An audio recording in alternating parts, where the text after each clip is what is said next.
Gravity Write. Sign up for an account at https://gravitywrite.com. They offer a free trial to test it out.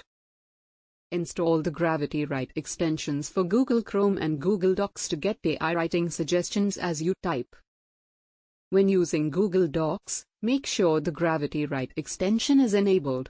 It will provide real-time writing suggestions to continue sentences and paragraphs. You can press Tab to accept the AI's suggested text or Shift plus Escape to reject it.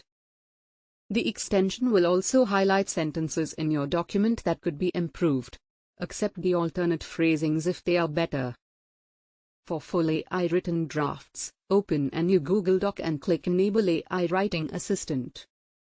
Provide detailed prompts about what you want the document to cover and any outline or goals. Review the AI-generated draft and use comments to provide feedback to improve it.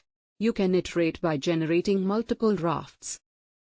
Be sure to edit and finalize the content yourself, using the AI as an assist rather than fully automated writer. Take time to experiment with different prompts and types of documents to see what works best with Gravity Write's AI. It takes some practice to integrate smoothly into your writing workflow.